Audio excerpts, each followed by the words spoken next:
బంగారం ఎప్పుడు కొనాలనేది ప్రజలకు ఇప్పుడు ఒక పెద్ద సమస్యగా మారింది. ఈ రోజు కొనాలా, రేపు కొనాలా, ఇప్పుడే కొనాలా అన్న ప్రశ్న వస్తోంది. 1, 2 రోజుల నుంచి బంగారం ధర కొద్దిగా తగ్గుముఖం పట్టింది. అయితే మళ్ళీ భారీగా పెరిగొచ్చన్న ప్రచారం కూడా ఉంది. దీంతో కొందరు ఇప్పుడే కొంటే బెటర్ అన్న ఆలోచనతో కూడా చేస్తున్నారు. అయితే రేపు కేంద్ర ప్రభుత్వం బడ్జెట్ ప్రవేశపెట్టనుంది. ఈ బడ్జెట్లో బంగారంపై ఎలాంటి నిర్ణయాలు తీసుకుంటారు అన్న దానిపై కూడా బంగారం కొనాలా వద్దా అన్నది నిర్ణయించుకోవాల్సి ఉంటుందని కొందరు నిపుణులు సూచిస్తున్నారు. ఎందుకంటే రేపటి బడ్జెట్లో ప్రభుత్వం తీసుకునే ఒకే ఒక్క నిర్ణయం బంగారం ధరను నిర్ణయించే అవకాశం ఉంది. అదే ఇంపోర్ట్ డ్యూటీ, అంటే దిగుమతి సుంకం. దిగుమతి సుంకం తగ్గిస్తే బంగారం ధరలు మరింత తగ్గుతాయి. గతంలో ఇలాగే జరిగింది కూడా. దిగుమతి సుంకం పెంచితే ధరలు మళ్లీ చుక్కలను తాకే అవకాశం కూడా ఉంటుంది.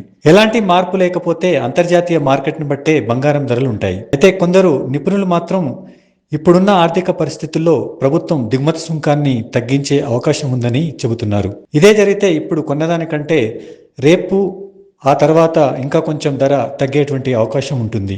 అందువల్ల బడ్జెట్ ప్రవేశపెట్టే వరకు ఆగితే మంచిదని కూడా కొందరు నిపుణులు సూచిస్తున్నారు.